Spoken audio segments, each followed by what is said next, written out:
Hello दोस्त, राधे राधे। आप लोग कैसे हो? उम्मीद है कि आप लोग अच्छे और अच्छे रहो। मैं गीत गाने जा रही हूँ। जो अच्छा हुई तो लाइक और सब्सक्राइब जरूर करने का, और कमेंट बॉक्स में जरूर लिखने का हमारा गीत आप लोग के कैसे लगा। और हमारी तरफ से नमस्कार। हमारे यूट्यूब चैनल पर आप लोग का स्वागत। नमस्ते, राधे राधे। रोज रोज गौरा शंकर के मारे ताना, नैहर चली जाई बिये भोले बाबा, नैहर चली जाई भोले बाबा।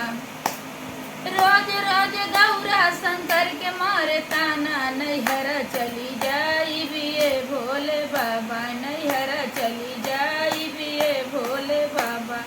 ना भोले बाबा के घरवा दुअरवा, ना भोले बाबा के कोठया टारी, ना भोले बाबा के कोठारी।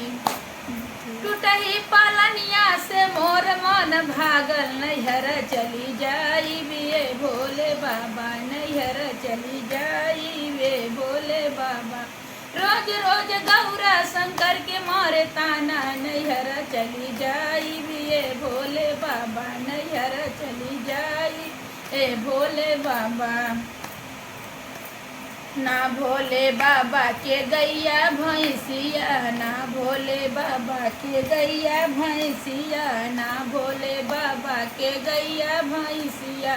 बस हम बायलवा से मोर मन भागल, नैहर चली जाई बिये भोले बाबा, हर चली जाई बिये भोले बाबा।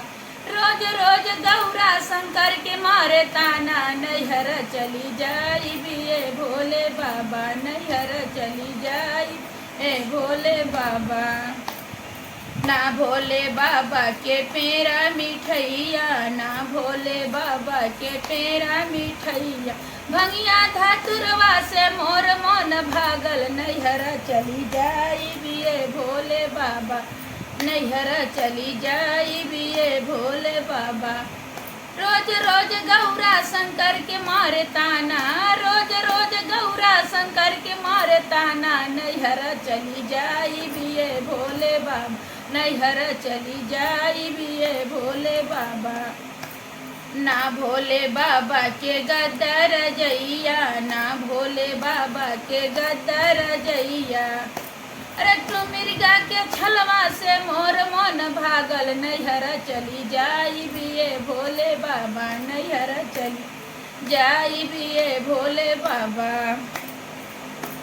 रोज रोज गौरा शंकर के मारे ताना, नैहर चली जाई बिये भोले बाबा, नैहर चली जाई बिये भोले बाबा। ना भोले बाबा के पर पलुअरवा, ना भोले बाबा के पर पलुअरवा, ना भोले बाबा के पर पलुअरवा।